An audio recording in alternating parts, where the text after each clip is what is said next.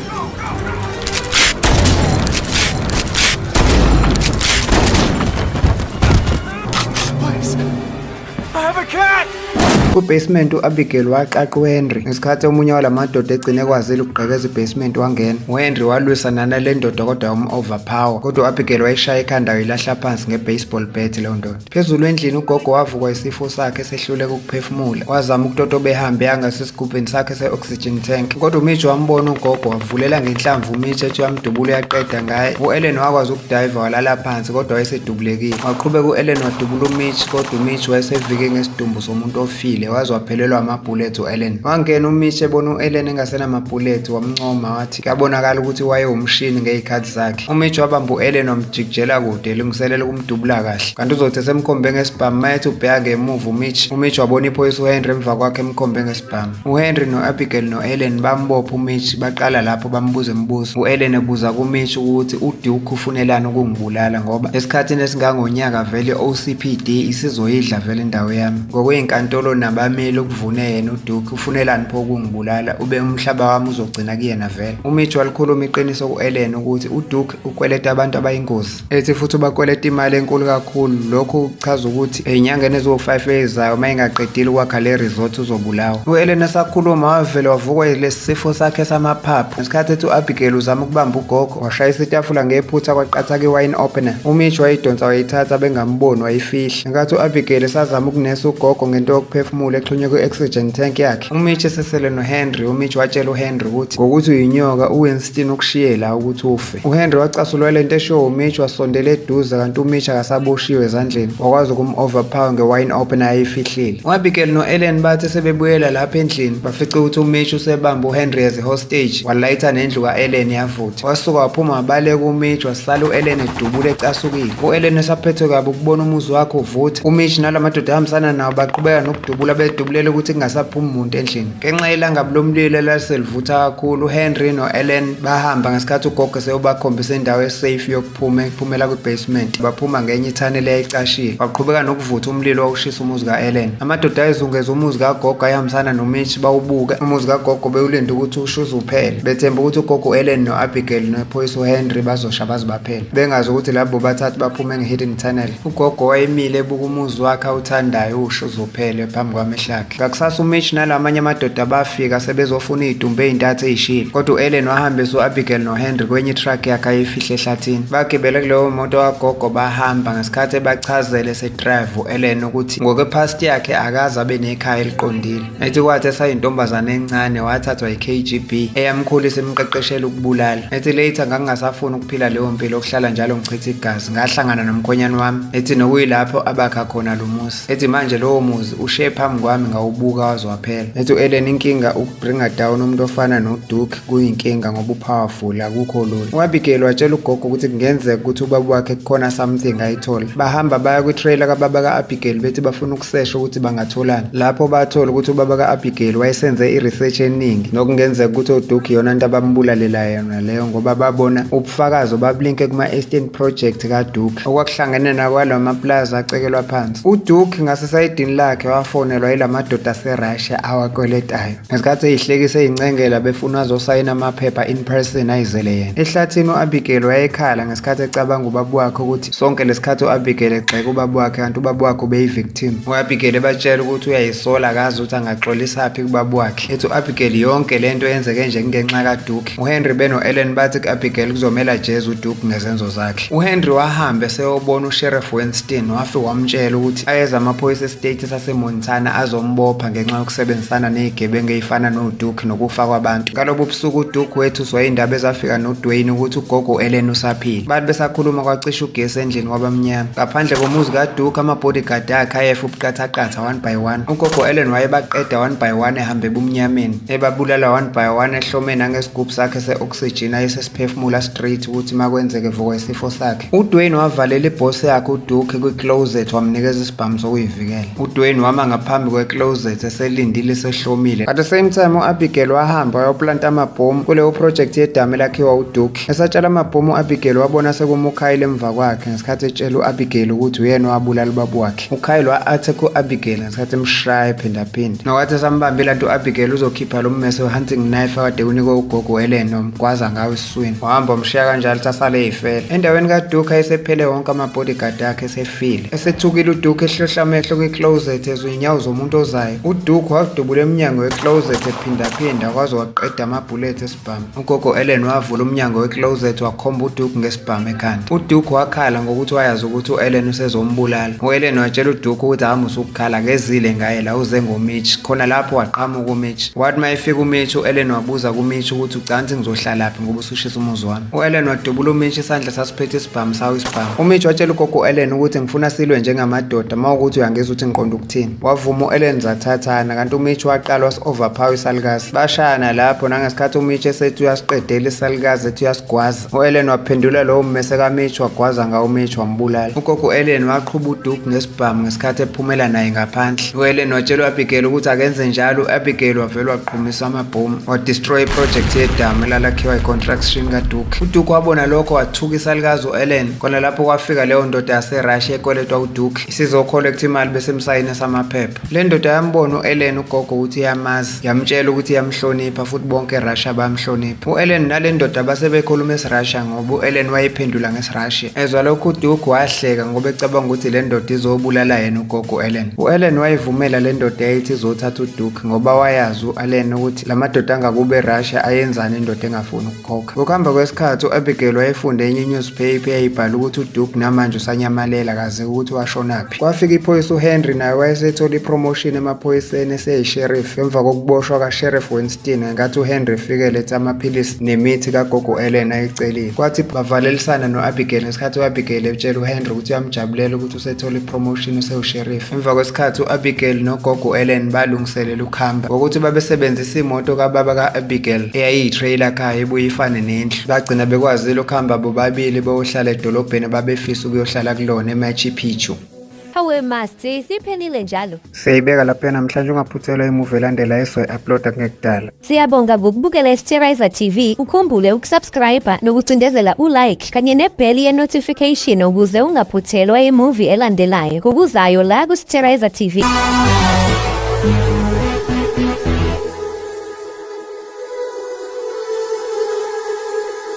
Sterizer TV.